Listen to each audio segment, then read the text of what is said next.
some mysteries lingered just out of sight. Daniel and his daughter, Lily, had settled into life after losing Evelyn. But when Lily insists she sees her mother at school, Daniel begins to question reality.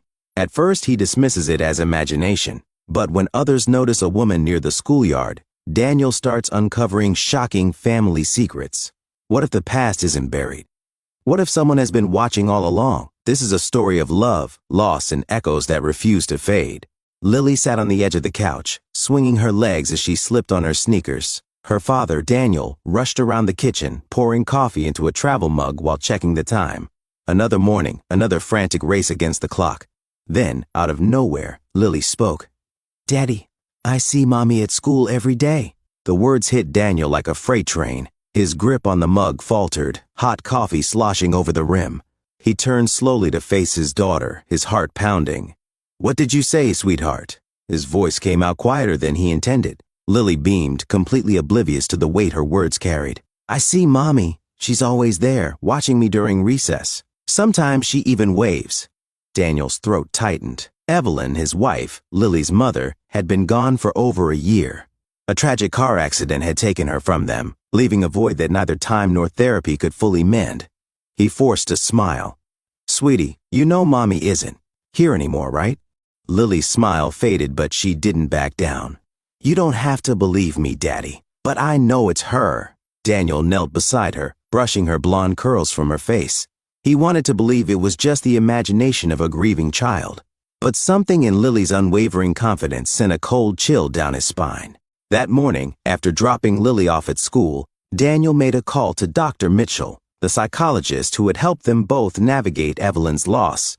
"It's not uncommon," Dr. Mitchell reassured him over the phone. "Children cope with loss in their own ways. Sometimes they create comforting visions of their loved ones." Daniel exhaled, feeling a wave of relief.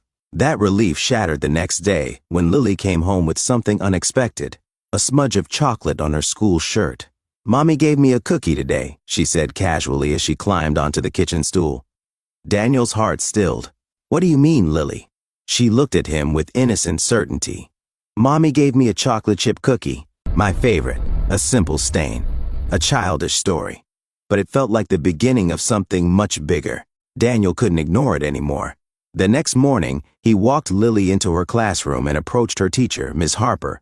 "I know this sounds crazy," he admitted, "but Lily keeps saying she sees her mother here.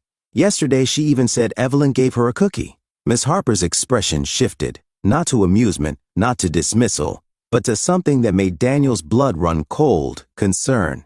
"Mr. Carter," she said slowly, glancing around before lowering her voice, "I think we should talk in private." Once inside her office, Miss Harper revealed something that sent a chill down Daniel's spine. "You're not the only one who's noticed something strange," she confessed. "Several teachers, and even a few parents have seen a woman who looks remarkably like Evelyn near the school grounds." Daniel's fingers gripped the armrest of his chair. "She never speaks to anyone, just watches, especially during recess." His pulse thundered in his ears. Was Lily really seeing something? Or someone? Determined to uncover the truth, Daniel began showing up at the school during recess. He watched from a distance, scanning the playground for the woman Miss Harper had described. Days passed. Nothing. Then, one afternoon, Miss Harper spotted her. Daniel was across the schoolyard when he saw Miss Harper's expression change. She moved quickly, weaving between groups of children. Then Daniel saw her, the woman. She stood just beyond the fence, partially obscured by a tree. Her long dark hair was tied back, and the resemblance was striking. Miss Harper called out. The woman's head snapped up, and for a fleeting moment, her eyes met Daniel's. Shock, recognition, fear. Then she turned and disappeared into the crowd.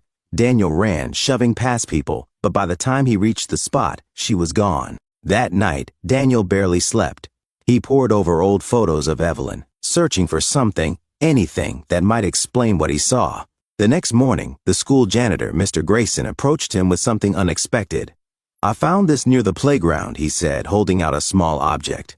A locket. Daniel's breath caught in his throat as he turned it over in his hands. It was old, slightly tarnished, but unmistakable.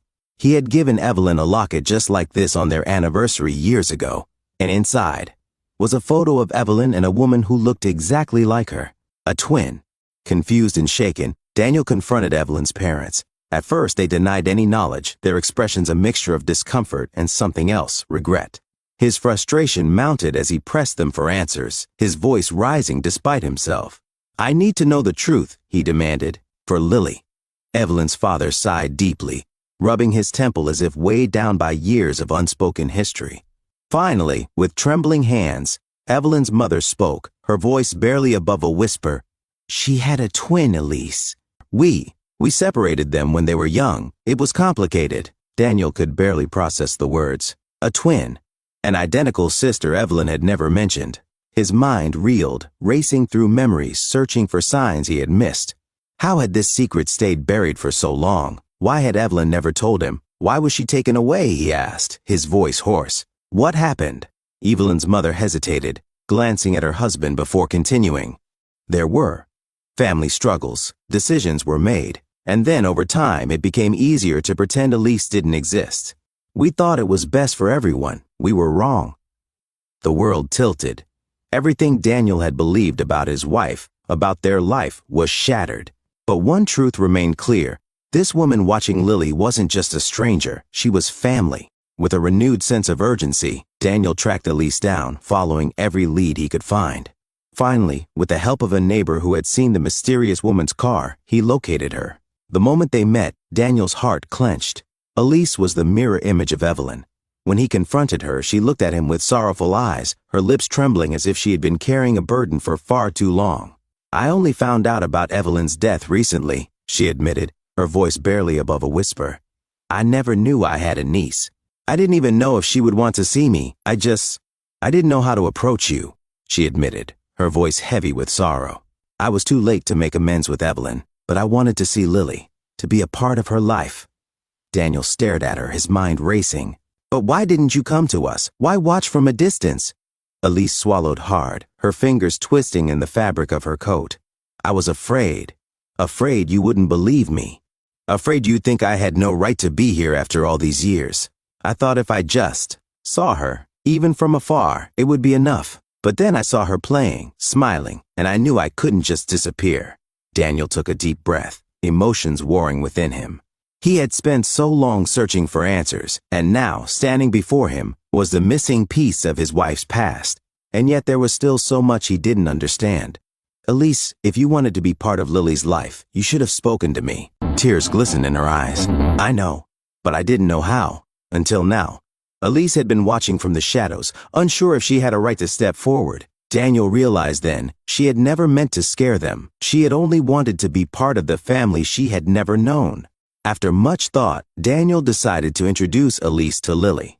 At first, Lily was hesitant to meet Elise. She clung to Daniel's hand, peeking from behind his leg, her eyes filled with uncertainty.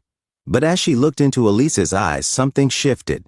Elise knelt down, offering a gentle smile, but she didn't push. Instead, she waited, letting Lily take her time. Days passed, and Elise remained patient, joining Daniel and Lily for quiet walks, reading Lily's favorite bedtime stories, and even baking the cookies Evelyn used to make. Little by little, the child's wariness faded, replaced by curiosity. One evening, as they sat on the porch watching the sunset, Lily finally spoke. Her voice was soft, filled with wonder. "You look like Mommy," she whispered, her fingers brushing Elise's hand as if to confirm she was real. Elise smiled softly. "That's because we were twins. Mommy and I were just like you and me." In that moment, the fear, the doubt, the haunting mystery, all of it melted away. Later, they visited Evelyn's grave together. Elise placed the locket beside her sister's name. "I'm sorry," she whispered. As Daniel, Lily, and Elise walked away hand in hand, a new chapter unfolded. One of healing, understanding, and the possibility of family rediscovered. And for the first time in a long time, Daniel felt something he thought was lost forever. Hope.